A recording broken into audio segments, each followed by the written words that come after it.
Tunafunga macho. Baba na Mungu wetu aliye mbinguni, tunakushukuru kwa wema wako. Tunakushukuru na kuenzi kwa sababu wewe ni muumbaji wetu, wewe ni mfalme wetu, wewe ni mkombozi wetu na wewe ni mfadhili wetu. Kwa hali na mali, wewe ndiye tegemeo letu na kimbilio letu wakati wa shida. Tumekuja huku kwa sababu wewe ndiye tumaini letu na tumeleta shukrani zetu na mizigo yetu.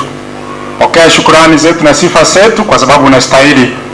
Pokea vile vile mizigo yetu, ututue kwa sababu wewe ni Mungu wa upendo. Tupatie mzigo wako wa upendo kwa sababu kwa kweli huo mzigo ni mzigo mwepesi kuliko ile mizigo ambayo tumekuja nayo. Walio na magonjwa, walio na changamoto, walio na simanzi, walio na mafarakano katika maisha yao ya ndani na nje, tunaomba ya kwamba wapate amani na wapate suluhu ambayo ni kamilifu. Kwa njia ya kipekee tunakushukuru kwa wale ambao ni wagonjwa, waponye kwa sababu wewe ni tabibu mkuu. Katika nyumba hii ambayo inajulikana kwa jina lako, kuna watoto wako ambao watoto wao wamefanya mitihani mbalimbali.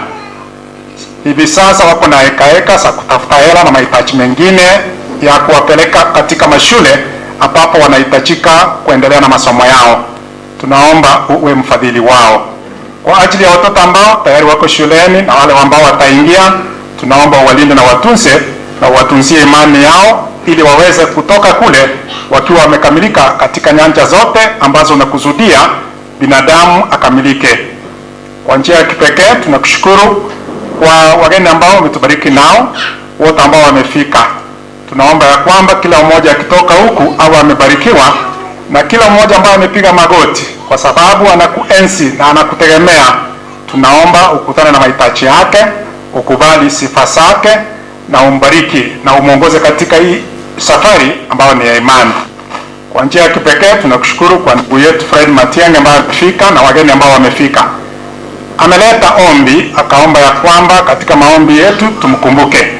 Tunamtaja kwa ajili ya azma yake ya kuongoza nchi ya Kenya, na tunaomba ya kwamba ikiwa ni mapenzi yako, Mungu wetu mpatie hiyo nafasi na umwezeshe awe mtumishi ambaye anawajibika kwako na vile vile anafanya mapenzi yako katika nchi. Kwa njia ya kipekee tunaombea nchi yetu, amani idumu, upendo udumu, na zaidi kabisa watu wote wawe wacha Mungu. Kwa hali na mali, wewe ndiye Mungu wetu, na wakati ambapo tunaendelea na huu mradi wa ujenzi wa hili kanisa, tunaomba utufadhili. Kwa ajili ya sadaka ambayo imetolewa na ndugu Matiang'i, tunakushukuru na tunaomba uendelee kumuongezea, na wote ambao wamechangia na wataendelea kuchangia huu mradi na kuchangia kazi yako, tunaomba vile vile wabariki. Mchungaji Robinson ambaye umemwandaa kutoa neno lako, tunaomba ya kwamba atakaposimama wewe mwenyewe uonekane na kusikika kupitia kwake. Neno ambalo ataleta kwetu liwe neno la kutufaidi. Tusamee makosa na dhambi zetu, maana tumeomba katika mkombozi wetu. Amen.